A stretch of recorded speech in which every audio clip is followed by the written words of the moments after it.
Everybody, just before we get started with the show here, I want to make a quick shout out to the good folks at Springs Homes for supporting Studio 809 and this podcast.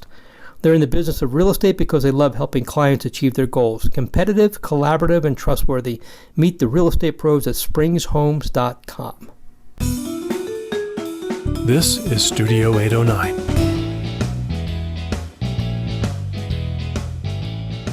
Hi, everybody. Welcome to the Outdoors Hiking Bob podcast. I am your host, Hiking Bob Falcone.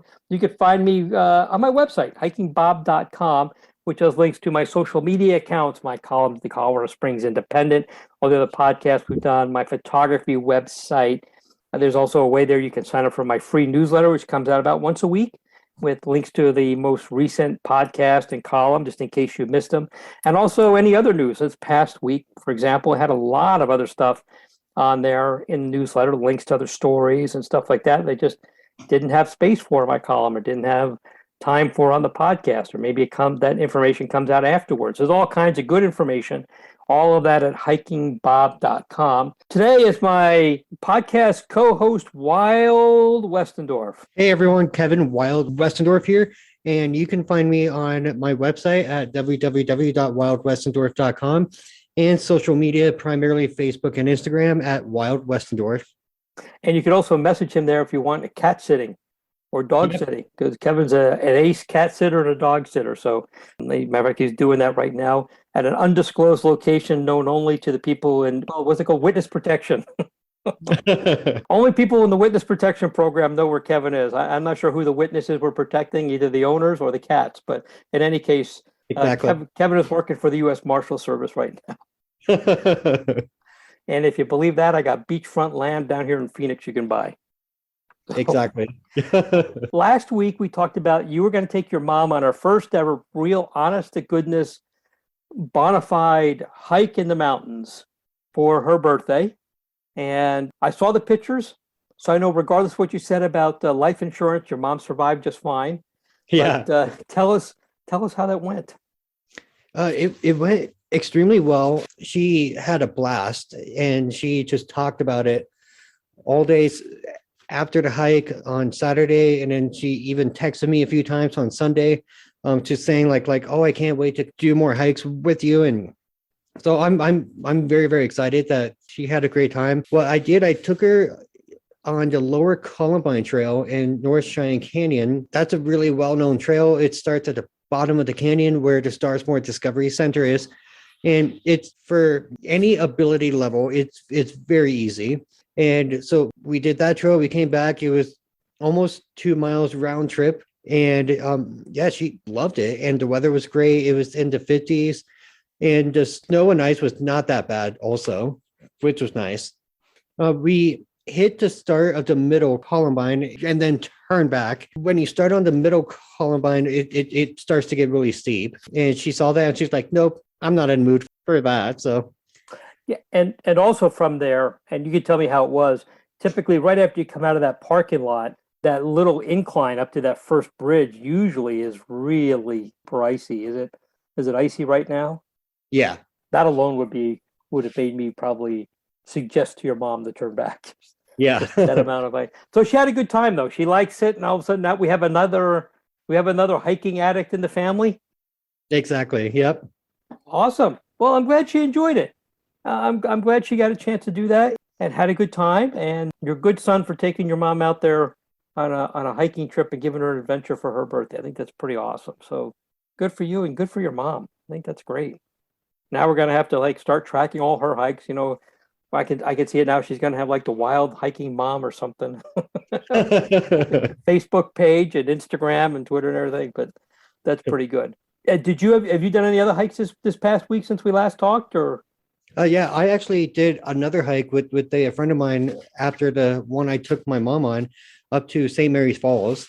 And I've been up there in the wintertime before when there was not a fresh coat of snow on the falls. So it's really pretty. You have this giant wall of ice and you can see the water running underneath it. But when we went up there, there was just a fresh, thick coat of snow from a storm last week that had not melted yet. So didn't really see anything. We could hear the water, but just looks like just a blanket of snow. So that was a little bit of a bummer since, we didn't end the hike on with a really cool ice wall, but it was still really nice. It was nice to get a little bit of a workout in, and the majority of the trail was not that bad. I mean, it's snowy and icy, but it's packed down.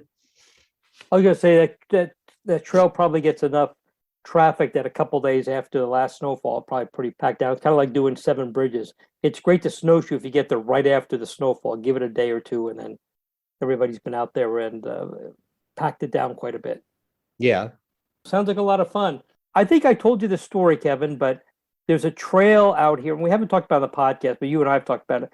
There's a trail out here I've been trying to do out in north of Phoenix in the Tonto National Forest near a place called, well, you go past a place called Bartlett Lake, and then you go past there to a place called Seven Springs. There used to be a recreation area for the Forest Service with picnic grounds, and apparently some years ago it just got completely wiped out by a flood, and they haven't fixed it. I think they've just left it as it is. You can still get around it, and there's a trail there. There's a couple of trails that come off of there, and you do this trail, and it's kind of hard to describe. There's a lot of loops out there. There's a lot of out and backs. There's a lot of, you can go from point A to point B and either car shuttle or turn around and come back. And there's one trail I wanted to do that linked up to another spot. Kind of hard for me to describe. And there's going to be a car shuttle, and my wife's going to drop me off at one place, come back in a couple hours, pick me up at another. So we started at the Seven Springs section, saw a sign for the trail, couldn't find the trail. There was a sign there. We had to cross a creek, and then boom, Cole and I hunted around for about, 45 minutes looking for this trail. We ended up coming back and taking another trail and doing it out and back and had a perfectly good time. So I figured this next time we'll go around to the other side where there's a trail called the Bronco Trail, and then it met up with this trail that we were trying to find on the first trip and try to work it backwards. So we hiked out 3.5 or more miles out to where on the map, and I'm looking at the map and looking at my GPS and everything, where it should meet this other trail. And we get to we go down a hill, we go up a hill, we get up there, and the trail just poof, disappears. Can't find any sign of it. Looked around for a while and just saw the heck with it and came back. There's a trail out there someplace. I know it's out there. People have told me it's out there. The maps say it's out there, but I cannot find it. So there's a Forest Service ranger station at on the road to Bartlett Lake, and I'm going to have to just stop in there and say, where in the heck is a trail?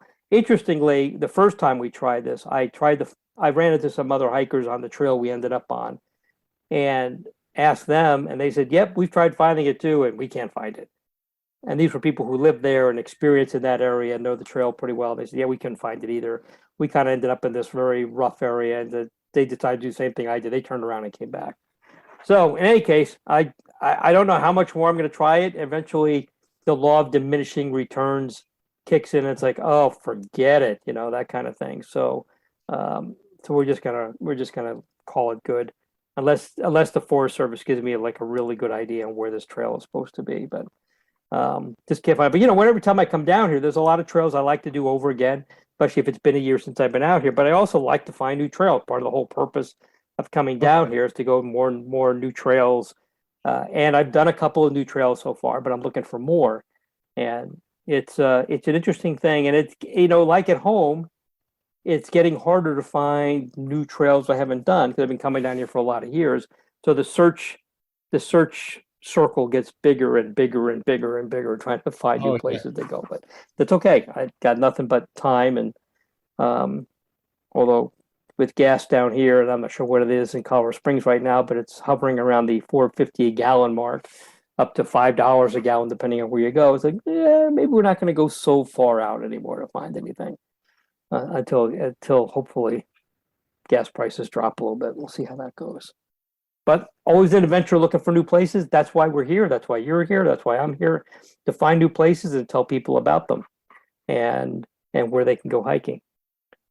One of the common topics on this podcast, Kevin, as you know, because you've been here for a long time, and in my column, and I talk about a lot on my Facebook page, is being prepared, knowing where you're going, all those things. A lot of that is covered under the 7 leave no trace principles, and the 10 essentials to have when you're going hiking. One of them is try not to end up being a rescue operation.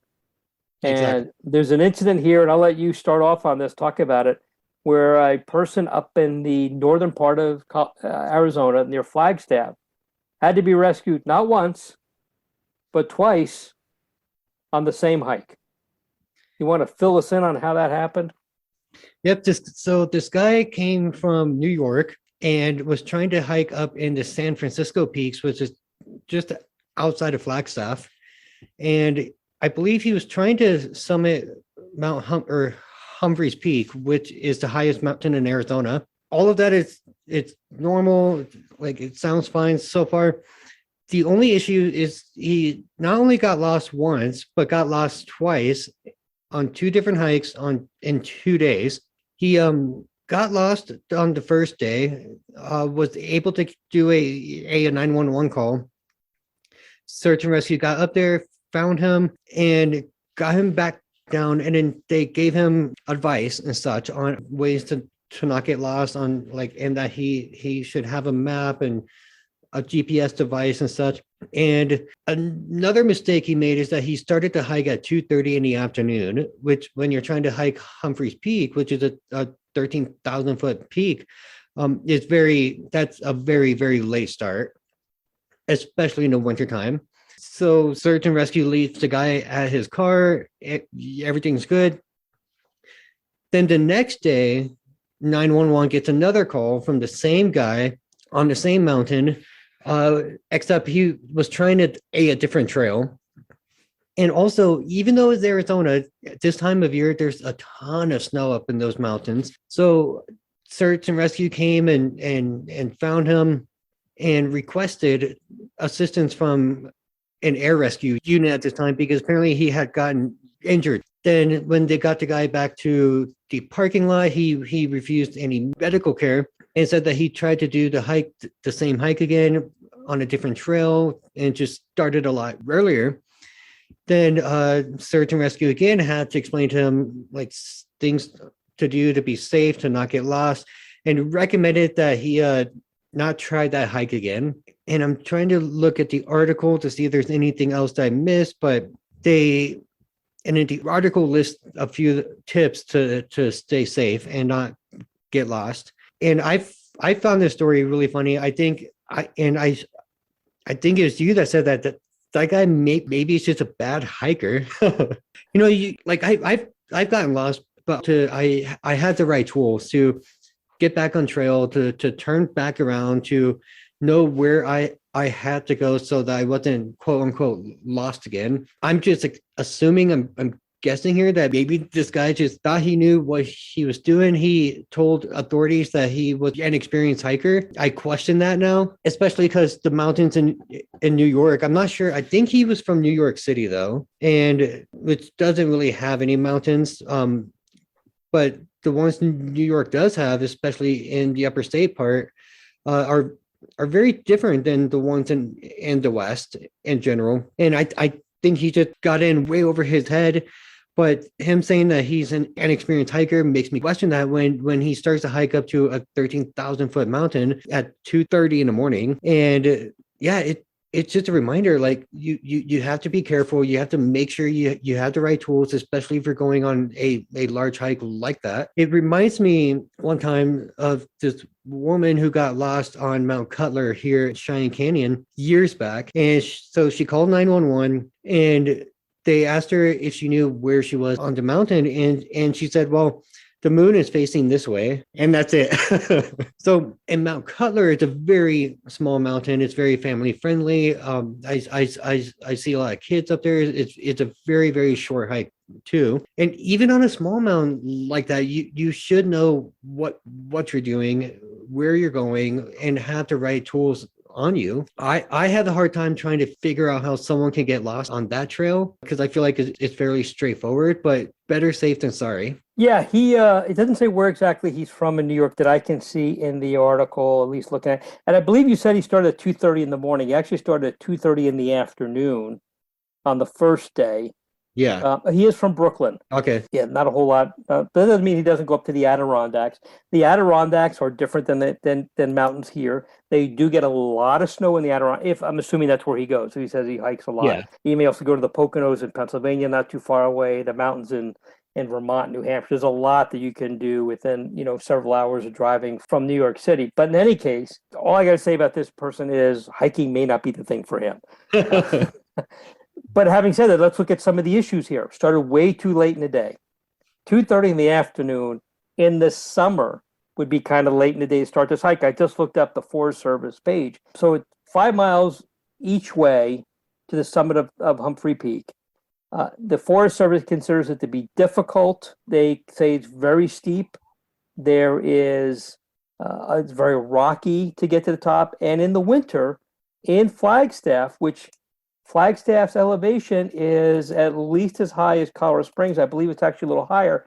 There is a boatload of snow in northern Arizona in that area. And as a matter of fact, the trailhead for that peak starts at what they call the Snow Bowl, which is where people go skiing in Arizona in the winter. So again, I don't know who this guy is. I don't know his name. Don't want to know. Don't care. It's not germane to this. But what is germane to this is, again, planning, starting early enough. Learning about the place you're going, probably had in the back of his mind, it's Arizona in the spring. It's probably beautiful and warm and everything. Well, when you get north of Phoenix, past a place called Black Canyon, you start to gain elevation rapidly. And you're no longer in this valley where the 100-degree temperatures are in the summer. That extends from Black Canyon basically all the way down to the rest of the state, all the way down into Tucson and over to Yuma and into Nevada and on all that area.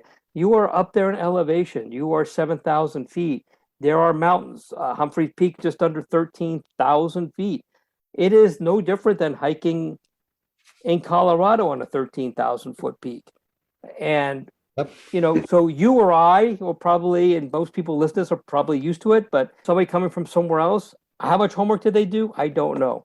I would hazard to guess they probably didn't do a whole lot of homework if they started this hike at 2:30 in the afternoon in what's basically still early spring, late winter to go and do a hike like that. If we saw somebody starting, and you and I have seen this, Kevin, starting a hike up the Bar Trail at 10 o'clock in the morning in the fall, we would probably say, it's probably a little late for you to get started on this hike, and have you checked what the weather's like at the top, kind of a thing. But I think maybe hiking isn't this person's strong point. The next day he started earlier, 9:30, but on that hike he actually got injured, so he definitely needed a air rescue. Somebody else was going by hiking, helped him out, which is perfect. That's what people should do, help each other out there. But what a mess, huh? Yeah, and I personally don't understand why someone would go hiking out of state from their home and not read about it, or like you can go on All Trails, or there's a bunch of websites you can go to read about like what hikes are like in areas that you may not know well. Anytime I've gone to a new area, even in this state, I will read reviews about the hike. I will watch videos on YouTube. I will read articles just to get an idea of what to prepare for. And I fully admit the first time I went to Flagstaff was in 2015, and I was like, oh, so Arizona is an all desert. Okay. And it's a great little mountain town. It's a college town. It's a lot of fun. It has a great downtown area with a lot of great restaurants and shops. So if you ever drive through, just stop there. It's a great town. But yeah, I mean, like folks will go up there and ski, and it gets a lot of snow in that area. I was actually planning on doing a hike up Humphreys Peak in 2018 when I did my big Grand Canyon trek, but just a few days before I got there, they got a dumping of snow. So I just knew it wouldn't be safe. And it's the same kind of snow you get here, where the snowy weather starts, like it starts and it stays. Maybe not this past winter. It's been kind of a very mild winter, but yeah, I just don't think this guy probably like had any kind of foresight or planning before he did this hike, though. And it's funny, they say that after they brought him down on the first day, they brought him to his residence and left him there. They probably forgot to tell him to stay there. Yeah. Do not leave. Stay there. Call Uber Eats if you need food. I don't know. It's just a lesson to be learned for everybody. Research. The first leave no trace principle is plan ahead and be prepared. Obviously, again, we don't know. We haven't talked to this person. All we know is what's been printed in articles, but it's fairly apparent that was not the first principle that was followed by this person. Have to be rescued twice. So just think about what you're doing. There is certainly no bonus points for becoming the subject of a search and rescue operation. If the search and rescue people have never heard of you, that's a good career to have as a hiker. Acknowledging, of course, let's acknowledge that accidents do happen. Accidents can happen to anybody. But this is obviously, at least in the first day of this person's hike, obviously just poor planning. You do not start a hike like that at 2:30 in the afternoon in March in northern Arizona to a peak that's just under 13,000 feet. You wouldn't do that in Colorado. There's certainly no reason why you would do that in northern Arizona. But hey, this is what makes life interesting, right, Kevin? Yep, exactly. Another thing I want to talk about real quick, there was a, what's the word I want to use here? There was a conference last week, the Pikes Peak Outdoor Recreation Alliance, of which I'm a member of their advisory committee, but I was not present because I'm, on vacation. Called the State of the Outdoors. They've been having that for a couple of years, and they bring in a lot of speakers from Colorado Parks and Wildlife and city parks and county parks, and talk about the state of the outdoors. Now, I wasn't there, but I know one of the topics that was covered was, you've heard this before, we've talked about it a lot here, is the increasing use of our public lands. And Kevin, you and I talked last week about El Dorado Canyon. Oh, yeah. State Park is more than likely going to go to at least a trial of timed entry. The Rocky Mountain National Park has done it. Arches National Park is doing it. If places don't do that, they are at the very least shutting the gates when places fill up and just not letting people in. I don't know which is worse, which is better. Do you risk it and go there and find the gates locked, or you try to get a pass and not get a pass and try another day? I don't know which is better. One of the places I have visited way up in northern Arizona, a place called The Wave. It's on BLM land. And it's kind of an interesting place. When you start your hike there, you start out in Utah, and then about halfway in, you cross in Arizona and end up, the spot is actually in Arizona, but you get to it through Utah. BLM has had, for a number of years, a reservation lottery system to get a pass in there. And Kevin, I'm pretty sure you haven't been there yet. It's not too far from Page, which is on the Arizona side. Again, you can throw a rock from Page in Arizona across into Utah.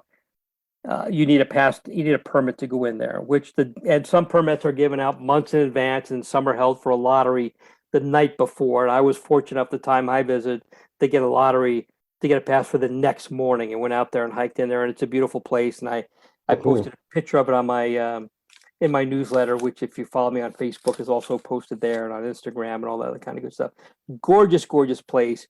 And you need a permit to go in there, and it's a permit that attaches to your backpack, and it better be visible, because BLM rangers actually do go in there pretty frequently and check for people with passes, and woe be to you if you don't have one. And it should be that way. I think it is a very unique spot in the middle of the northern desert, and it is a cool place, and it's very fragile, and there should be a limited number of people that go in there, and I'm okay with that. They've actually instituted something new, and I've not heard of this except with this spot with BLM, but now there's a mobile app with what they call geofencing. So you have to be within a specific geographical area to reserve a pass for the next day. So I guess that's to keep. And what they used to, if you wanted a pass for the next day, you had to go to the BLM office in Canab, Utah, to be there present for that, which of course means that a bazillion people showed up there that day to get a pass, and the night before, and became kind of a zoo. So I guess the idea is now you can do it remotely, but you have to be within this very tight geographical area to be able to get one. So you're not doing it from like across the country or something like that. Pretty cool. It's a new way of doing things. I do put a link to it in my last newsletter. So if you don't get the newsletter, go to the website, click on the newsletter thing. There's a link there to all the previous newsletters. Just click at the one at the top, and I mentioned there. Anyway, pretty cool thing. But we know that outdoor recreation has a big impact. It brings a lot of people in there, puts strain on the resources, it puts a lot more people on the trails, requiring more trail work, requiring building more trails, requiring building more infrastructure. We all know about this. We've been talking about this a lot. We also know that there's an economic impact, typically positive, Yeah. from that. The Commerce Department, the U.S. Commerce Department, and let me find the exact name for it. It is the Bureau of, it's got a long name because what U.S. Bureau doesn't, the Bureau of Economic Analysis, which I believe is part of the Commerce Department, actually now tracks the economic impact of outdoor recreation. And I have mentioned this in my column before, and as you can imagine, the impact is significant. It is a large portion of the gross domestic product, and I think what surprised people was how much of it is. In Colorado, it is in the 2.5% of the state's gross national product, which is quite significant. And a couple of senators, one from Maine and one from Montana, want the administration to clarify the impact of more people visiting the country's national parks. So, of course, we're talking about Maine and Montana. We are talking about Acadia National Park in Maine and also Yellowstone National Park. And they want to know what the impact is. It doesn't go into like what kind of impact they're talking about, but they want a study done on, it doesn't even say who they want the study done. Actually, they've called on the National Park Service Director for a congressional briefing about the subject. I'm not sure what they're looking for. It's kind of vague, unless they're running for re-election and think maybe this is a good way to get on the plus side of their constituents. I have no idea. It seems to me that they could call the National Park Service and say, how many people you got visiting? Okay, how many more is that than last time? Okay, fine. Go to the Bureau of Economic Analysis, say, how much money is this causing? I don't know. They want to know something else. In any case, there's a lot of discussion all around about the impact of outdoor recreation. Kevin, what are your thoughts? What do you think? I wish it weren't so vague, because I think it's always good to get more information, more data, more stats, especially when it's stuff that is publicly owned, quote unquote. I think it's very important for us to know as much as possible about our parks and the economic impact, but also the physical impact too, and how we can allocate resources to help deal and manage crowds, and to just be nice to know how much of an impact it has on nearby towns, which I believe we already know that stuff anyway. So I'm with you on that. I'm kind of confused because it's so vague, but I would like to keep an eye on it to see what exactly are these senators wanting. You know, if I were these senators, and I'm trying to think like a politician, and boy, that's a slippery road to go down. But you know, some of the things I would want to know, and these may be things the National Park Service doesn't know, is how is it affecting traffic in nearby towns? How is it impacting public safety in nearby towns? Is the local law enforcement up to the ability to keep up with all the things that come with having more people, traffic accidents, crime, all these kind of things? Is the local emergency services, fire and EMS, are they able to keep up with the effect of having these increased visitorship? I mean, that's part of the issue with El Dorado Canyon, is not only that it itself has limited amount of parking and they want to time it, but also the town of El Dorado Springs, which is a tiny little town that you have to drive through to get in there. It's tying up traffic in that town. Now here you're dealing with a state park next to a town in the same state, so it's kind of easy for everybody to talk together. But I'm guessing anytime you're dealing with the national parks, it's a little different. And I'm not saying that the National Park Service is not a great neighbor to have. They're probably wonderful.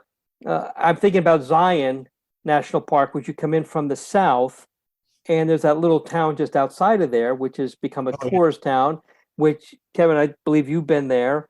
I'm for the life of me, I'm forgetting the name of that town, but it's a 2-lane road through this little town to get to that south entrance to Zion National Park. And you go there, and Zion National Park sees millions of people, and it gets crowded. What are the effects of that? Does that town have the resource? I hope that's what these senators are looking for the impact on it. I also hope they're looking at the positive. It brings more money to those towns. So theoretically, they are able to provide extra public safety, extra police and fire and EMS and traffic.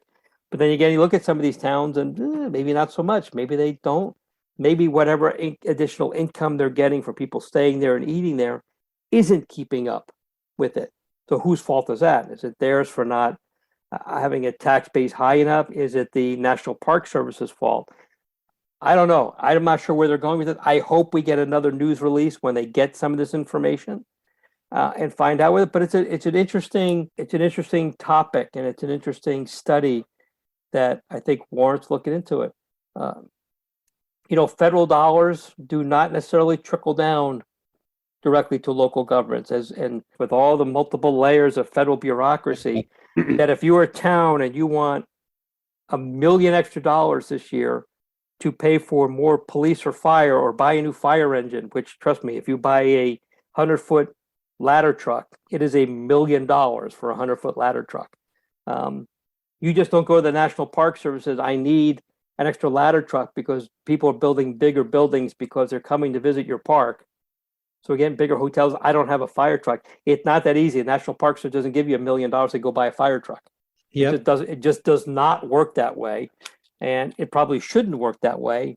But I'm guessing that if you try to, maybe that's what they're trying to find out. I'm not sure. What do you think, Kevin? Is maybe that's what they're asking for? It actually reminded me of back in 2019 when I did this road trip. I took a week off before Memorial Day weekend, which we all know that's the unofficial start of summer, and that's when the weather is usually really, really good, and everyone goes to all these parks. And I timed it to where I would be ending the trip at the start of that weekend because I didn't want to deal with the crowds and such, obviously. But my last night was in Moab. If you don't know, that's where Canyonlands is and Arches. I got up, I packed everything up, and if you're not familiar with Moab, it has essentially one road that goes through. I believe it's 4 lanes wide. It's the main and only big road because the majority of the town is in a canyon, and so they can't really expand and add more roads and stuff. Anyway, when I tried to go through Moab because I was camping south of the town, it was a madhouse. I'm talking traffic was backed up for miles because everyone is trying to get into Arches and Canyonlands. All the restaurants were completely packed. No parking spaces or anything left at any of the shops because I tried to stop to get more water or snacks or whatever for the drive back home. And it was miserable. So I can imagine, yeah, the town is getting a ton of money. But also,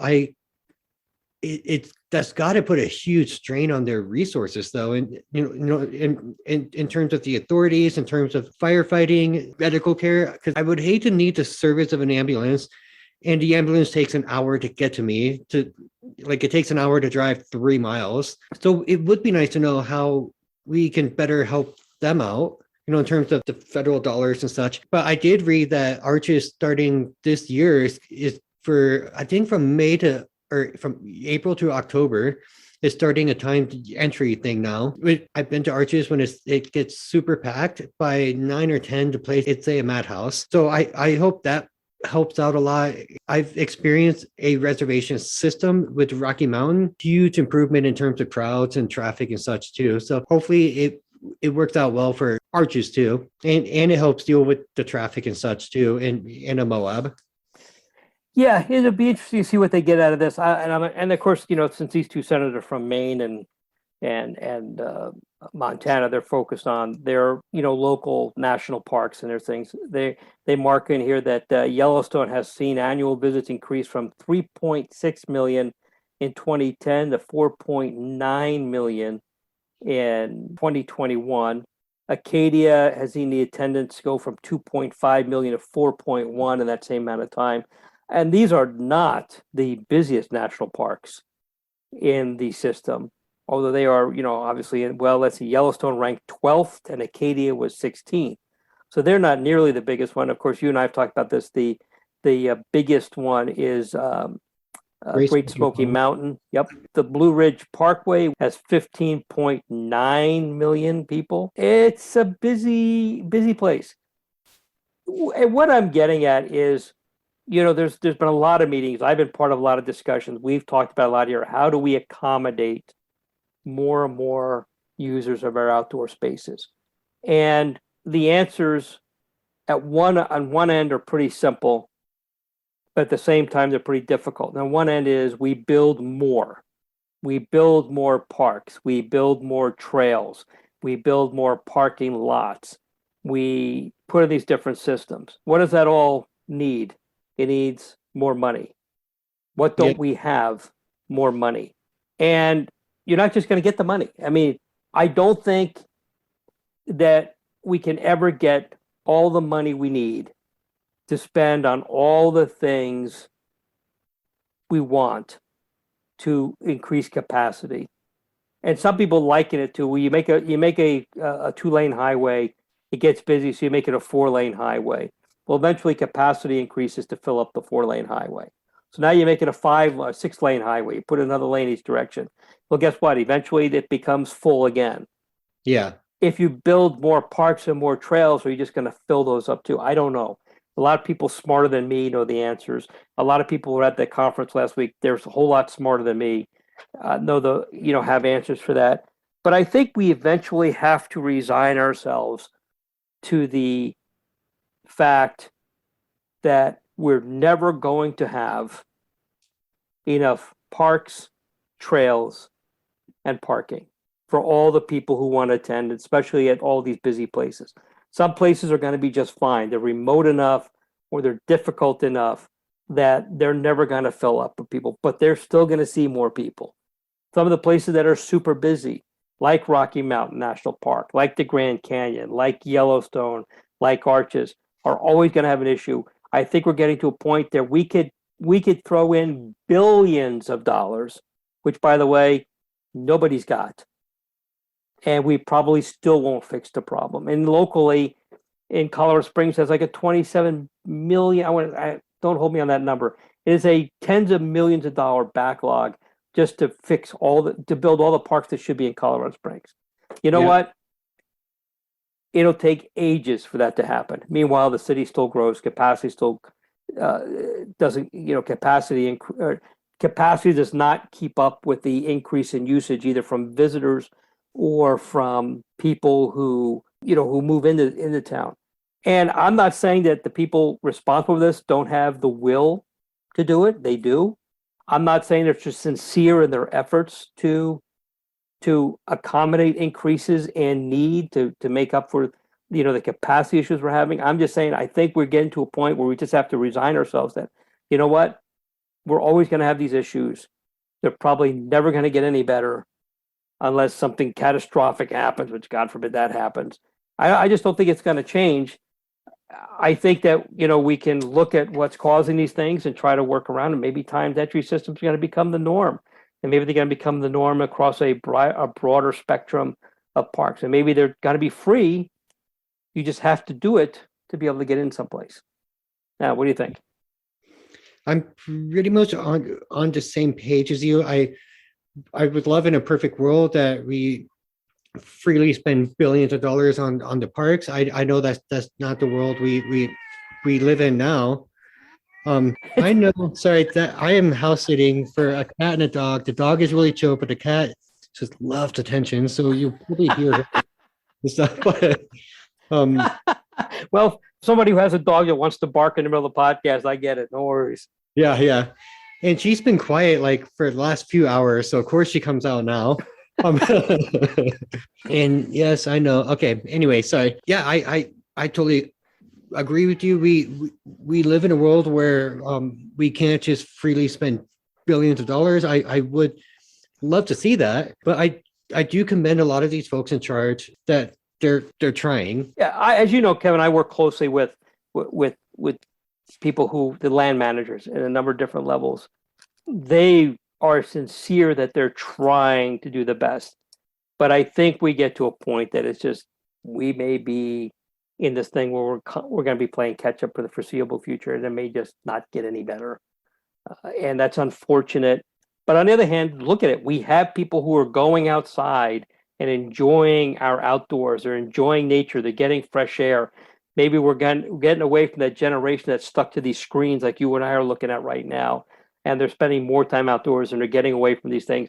That is all a positive thing, especially in light of a pandemic now where we're in a third year where a lot of people have been secluded in their homes and looking at screens. They want to get out of there and go out and do something. This is all positive.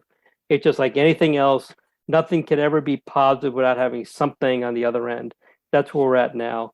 And it's going to be interesting to see how this, how everything works out in the long term. And it may be long after I am no longer of this earth, which it's going to be a while, but in any case, we'll see what happens with that. Kevin, one last thing I want to talk about is the time change. We just did that a week before last. And there's always people upset about changing one way or the other. Or why do we change? And I think it's, me personally, I think it's kind of silly. I've never had it be an issue with me. Okay, I'm beginning to think I'm more in the minority of that, but maybe not. It's a minor inconvenience twice a year, as far as I'm concerned. I get it. Not everybody agrees with me. The U.S. Senate pushed through a lot of I saw this. Yeah, a bill to make it daylight savings time permanent year round. That has come to a screeching halt in the House of Representatives because, hey, wait a minute, let's think about this for a second. Because if you keep daylight savings time year round, I would be perfectly happy with that.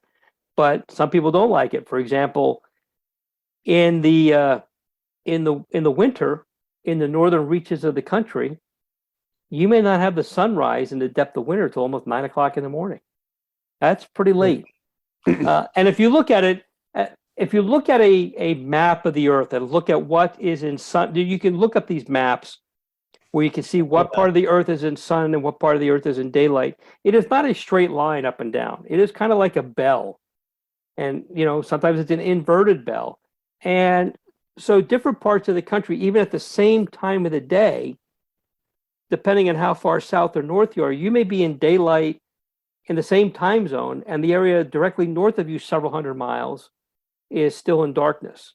Now you're going to be on the edge of both, but you know what I'm saying. So people in Seattle, far northwest part of the country, not including Alaska, they may be in darkness, while down here in Arizona or over, let's say this, let's keep it the same time zone. Say it's Las Vegas, say it's Southern California, will be in daylight hours because of this bell. So it doesn't treat everybody. It's not a straight line. If it was a straight line, this would be an easy question, but it's not, because the Earth is on an axis and it's tilted, and it's a long thing. Get Neil deGrasse Tyson to show you how this works. Science stuff. Yeah, it's all science stuff. But in any case, so that's come to a screeching halt. I don't know where it's going to go. Plus, in Arizona, where I'm staying now, we do not do daylight savings time. So even though we're mountain time zone, we are now an hour behind Colorado and even just directly north of us, Utah, because they do not do daylight savings time. Because here, when it gets to be obscenely hot in the summer, they want that sun to go down early, because it's already that they're doing stuff late in the day. So they don't want daylight. So how does this affect Arizona, that doesn't recognize? It's only one of two states that does not do the time change. Arizona and Hawaii don't do it. So what do they do here? Well, they would either have to stay on mountain time and get stuck with extra hour daylight later in the day, or they would have to shift over to the Pacific time zone, which would make that line kind of a weird, line all the way out around Arizona. But then if they do that, the Native American tribes on the reservations do daylight savings time. So as you travel through the state, you change time back and forth it's none of this is an easy thing. I thought it was kind of interesting how fast that went through the Senate, and the House of Representatives goes, whoa. We need to take a look at this a little bit. My personal opinion is we're never going to see this change. There's going to be arguments on both sides of it. Nobody's going to know which way to go. And I don't think we're ever going to see this change anytime in the near future. But, especially now that the politicians are more deeply involved in it, then nothing's going to change. But we'll see what happens. Call me a skeptic.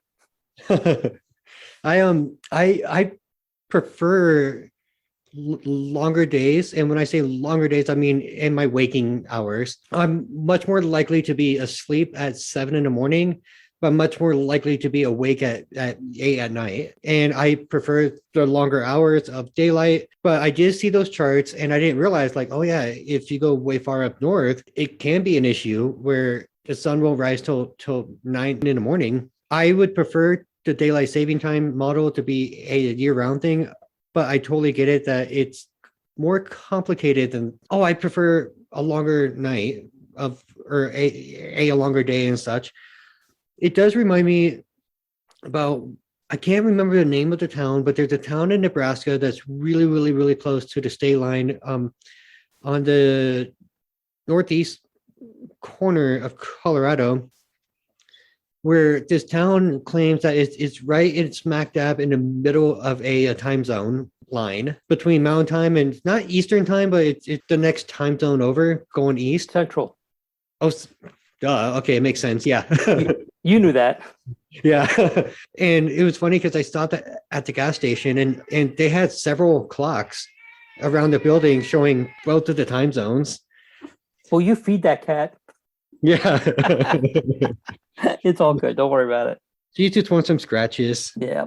So really, I'm trying to figure what town that is. I didn't know we had a town like that in Colorado, but that's it's Nebraska, but it's really close to the corner of Colorado. Oh, gotcha. Okay.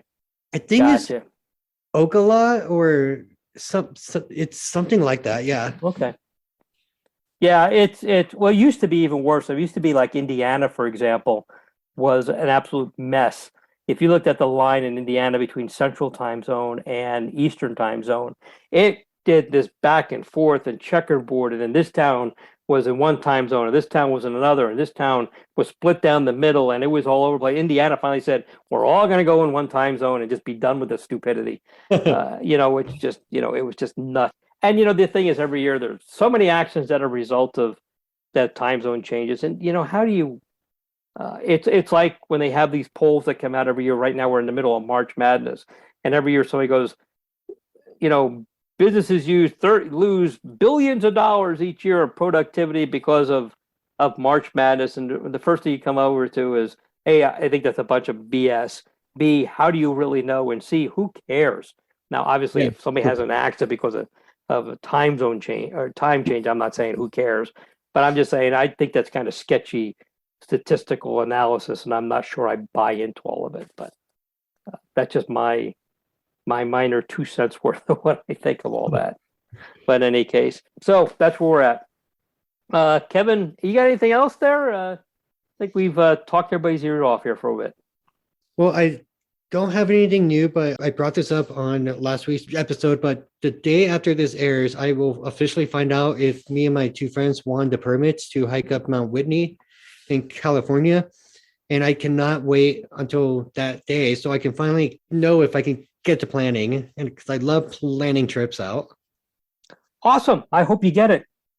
I think it'd be great. I'd love to hear the story about you doing that and your friends doing that, and what that's like and how that compares to hiking in Colorado. My guess is probably pretty similar. 14,000 foot peak is a 14,000 foot peak. Probably not a whole lot different, but it'd be interesting to hear. Yeah. Even if it is a couple states away. Be interesting to hear that works out. So looking forward to that. Let me know what you find out, and we'll talk about the next time we have you on here. I still want to hear people's favorite short hikes, under 2 miles round trip. Send me an email. I am going to do a follow-up column, but I want to hear more suggestions. So send me your suggestions. Go to my website, hikingbob.com, click on the contact me, send me an email. And I want to remind people too that if you've sent me an email and I have not responded, you haven't seen a response. I have probably responded, but it may have ended up in your spam. I'm having an issue with that. So just check your spam box and see if my response that you're waiting for, wondering why this jerk hasn't answered me. I probably did. If I didn't, drop me another line, remind me that I haven't answered yet, and I'll get back to you as soon as I can. I try to respond to everything within 24 to 48 hours and do my best at that. So I think with that, Kevin, I think we'll say goodbye to everybody. Sounds good. All right, everybody. Thanks for listening to the Outdoors Hiking Bob podcast. We will talk to you next time. We'll talk to you later. Before you go, did you know you can rate and review our Studio 809 podcasts? That will help us because our egos really need to have thousands and thousands of listeners. But that helps our wonderful sponsors reach more ears too. And we do love our sponsors. So just go to Studio 809 or any individual 809 podcast in your iTunes or podcast app and click on ratings and reviews. Thanks.